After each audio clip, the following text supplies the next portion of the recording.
Coming from TechCrunch, in a first, U.S. will allow some private firms to carry out cyber attacks.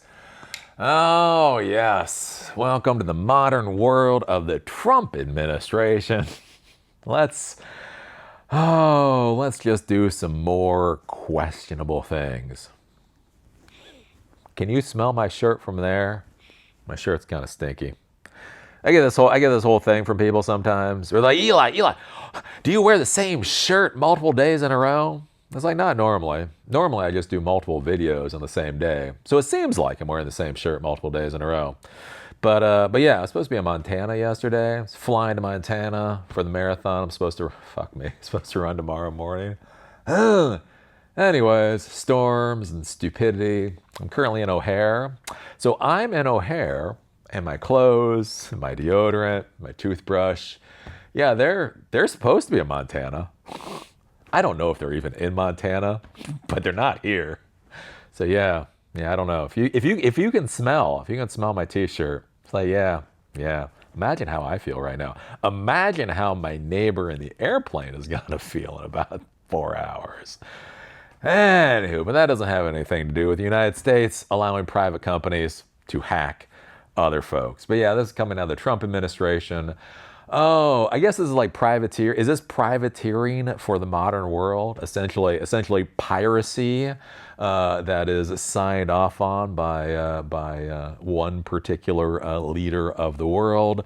But yeah, now we are going to have private companies that are going to be authorized to commit cyber attacks against people. Right, so this isn't the government organizations, this isn't the NSA or the CIA or whatever else like that. Whether or not they should be doing that, that's whatever that is.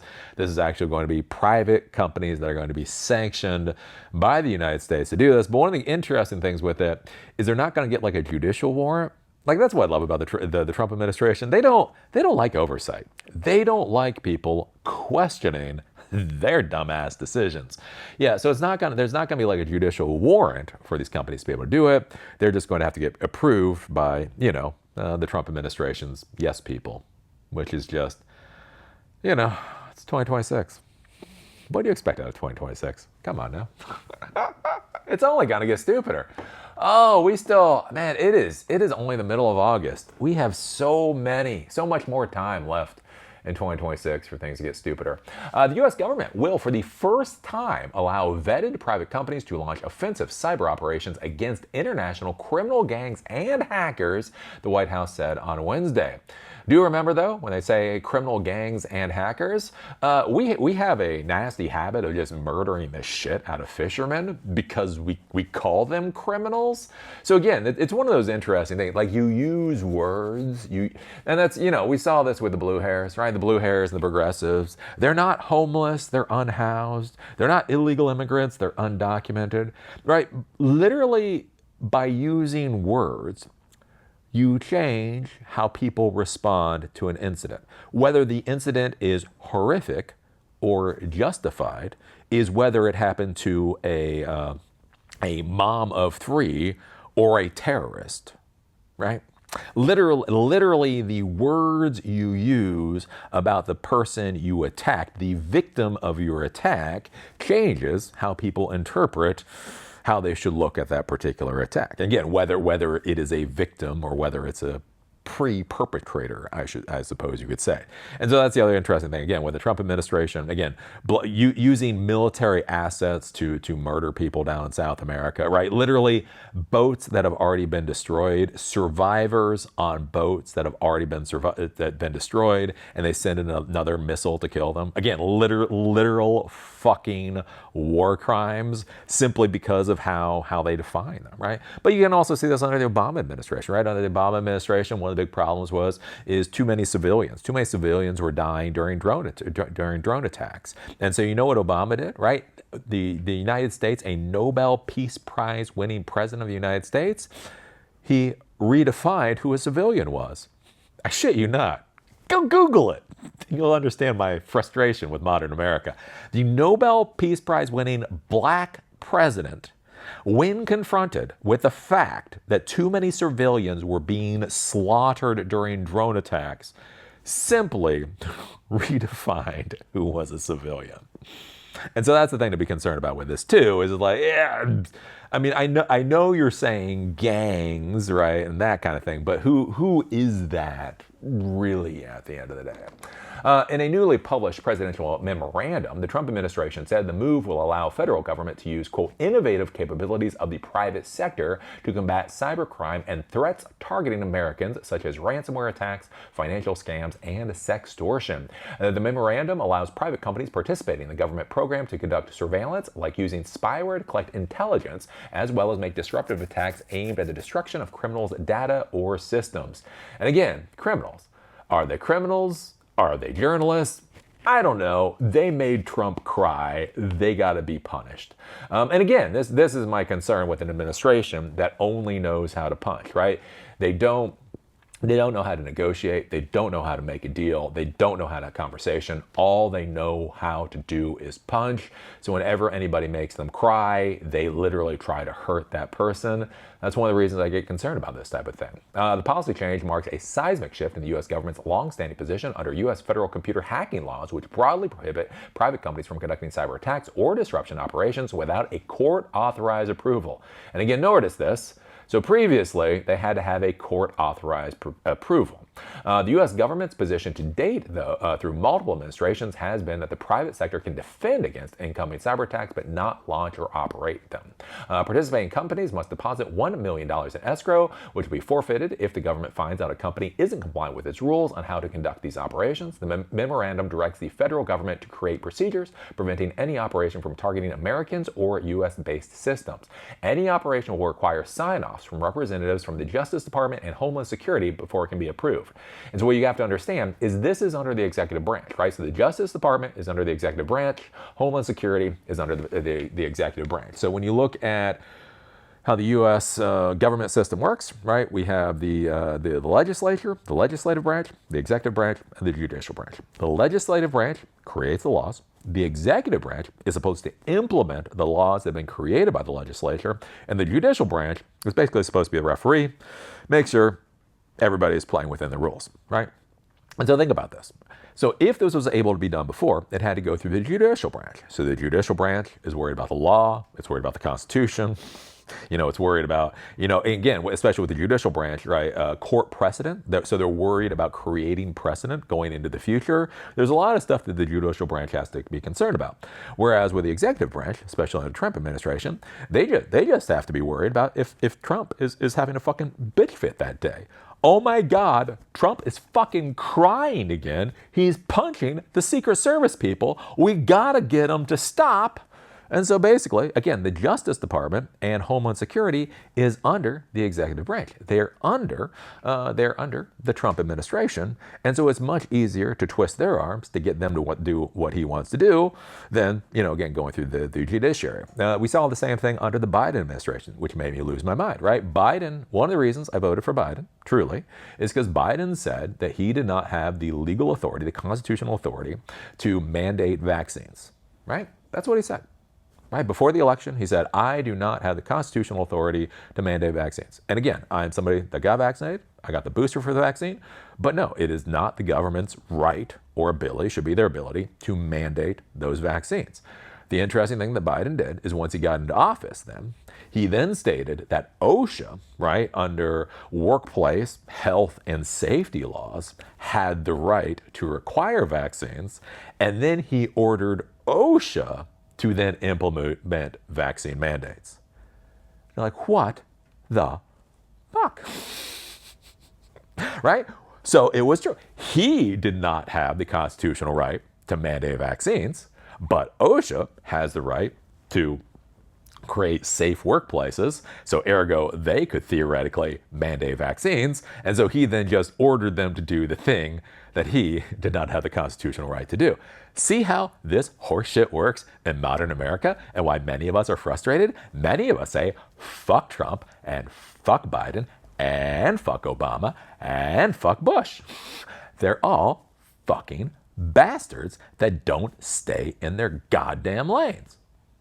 But anyways, and so that's one of the concerns with this is you now have this under the Trump administration. And as we see the Trump administration is full of castrated fucking poodles, right? All the fucking Republicans are pissing on themselves, just begging the world to see what alpha dogs they really are, and will do anything that Trump wants because they're fucking pathetic, spineless, ballless wannabe dogs. And so now the Trump administration is basically going to be able to authorize who gets hacked and who doesn't. Especially think about this in an era where we're already concerned about Palantir. Like Palantir was a concern yesterday. Flock was a concern yesterday. We have already had so many concerns, and that's before this memorandum goes in. Oh, lordy. Let's see. Operations are to be conducted exclusively under the supervision of federal yes men. The policy also requires any participating company to notify the government if it discovers an imminent cyber attack against critical U.S. infrastructure, such as power grids or water providers. I mean, that makes sense. Definitely do that. When reached by email, White House spokesperson did not answer TechCrunch's questions about whether any private companies are already participating in the program. The policy, according to one cybersecurity veteran, could put Americans who work for private cybersecurity companies at risk of being indicted or taken into custody by federal government, much like how U.S. prosecutors have charged Chinese, Iranian, and Russian government hackers with cybercrimes targeting the United States. Quote, Americans participating in these operations could easily be classified as non-uniform combatants while traveling overseas, said Jake Williams, an industry veteran who serves as vice president of research and development at cybersecurity company Hunter Strategy. Quote, the allegations that an American participated in these ops need not be true, Williams told TechCrunch, noting that the administration's policy alone creates cover for a foreign government to make such accusations. And this is the big thing that we see at the foreign governments, right? Out of China, out of Russia. They say America does it too. And here's the thing. We weren't doing a lot of this before. Again, as I say, everybody does propaganda. America does propaganda. China does propaganda. Russia does propaganda. France does propaganda. Everybody does propaganda. So one of the interesting things with a lot of this stuff is we will get blamed for doing stuff that, frankly, we weren't doing. It's like, well, America does it too. It's like, no, we don't do it. Not always saying we're good. I'm not saying we don't do other stupid shit, but we don't do that in particular. And so basically what the White House is doing now is they are basically stating what many of the actors in Russia and China, they're basically saying that's good to do. Right? Well, if Russia and China do it, we should be doing it too. And you're like, no. God damn it. All right. So this will be curious going forward. Again, especially as the world changes, right? As we've seen, China is pushing back on the United States more and more. We actually see this now with China. China is putting sanctions on the United States. This does not get a lot of airtime for whatever reason, but China is putting sanctions on the United States. And one of the things to think about is as the world dynamic shifts. Do I think the United States is going to lose all of its power within the next few decades? No. But are the dynamics going to change? Right? So just like, was it the Huawei? Just like we had the Huawei CFO arrested in Canada because Canada is our ally, right? So for very stupid fucking reasons, we had the CFO under house arrest for something like 2 years in Canada. What happens when the Philippines flips over to sucking up to China, right? Or other countries starts sucking up to China? What happens when one of these tech executives decides, hey, I've heard Bali is the place to go and have a lot of fun, and they fly into Bali, and literally when they get off the plane in Bali, right, they get arrested because there was an extradition order from China or from Russia because this person, is part of a company that theoretically is responsible for attack against somebody in China or whatever else. Like, this is a bad way to go. Again, like when we look at the assassination of the Iranian leaders, it's not simply bad just because killing other people's leaders isn't necessarily a good idea. Like literally, if you murder the leadership of another country, who the fuck is supposed to surrender to you? Again, workflows, workflows. If you kill the people authorized to surrender, who surrenders, right? But beyond that, the problem is once you start assassinating leaders, once you start kidnapping leaders, it becomes open season on assassinating leaders and killing leaders, right? A lot of problems we have in the world right now is because the CIA got a little too little trigger happy back in the day and decided to start assassinating a lot of folks in leadership positions. It was one of the good things with Jimmy Carter banning assassinations, right? If we're able to assassinate other leaders, why shouldn't other countries try to assassinate our leader just from a basic moral principle, right? And so that's one of the interesting things with this is by publicly stating that our private companies are going to be going after other countries' organizations that morally destroys so much of any argument that we would have. But anyways, the Trump administration. Eli Trump, moral, ethics, don't you understand? He's punching people.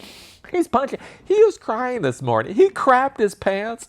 Eli, he saw his shadow and shat himself. He has to feel like a big man now. So he's gonna have some American company go hack somebody else. But again, I just want you to be thinking about this too. Like just think about the current mindset in the world, especially with artificial intelligence and all that kind of stuff. Again, with Palantir and Flock, those are just two big ones in the news cycle right now. So already with that level of popular concern, he's gonna dump this shit into the mess. Welcome to 2026. So what do you think about this? What do you think about the Trump administration authorizing private companies to start, going after, offensively hacking other folks? What do you think about this now being authorized not through a judicial process, which you would not be in control over, which would be separated, a separation of powers, but now it's going to be authorized by his yes people? Oh, golly. I don't know. But your thoughts down below. Can you smell my shirt? Can you smell it? I can smell it. Oh.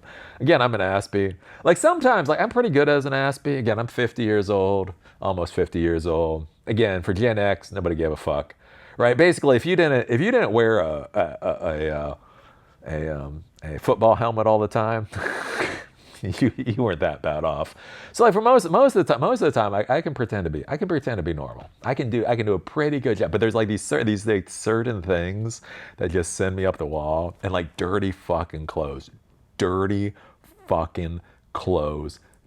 like I can just feel the grease in my underwear. So I just can feel the grease in my hoo-ha area. I'm like, I want clean clothes.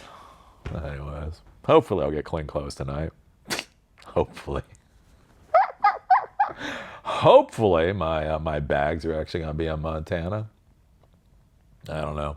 That's going to be my new lesson in life. You got the carry-on and you got the checked baggage. I'm always going to put a pair of socks, a pair of underwear, and at least a shirt into my carry-on baggage from now on. Anywho, that's just me complaining. See y'all later.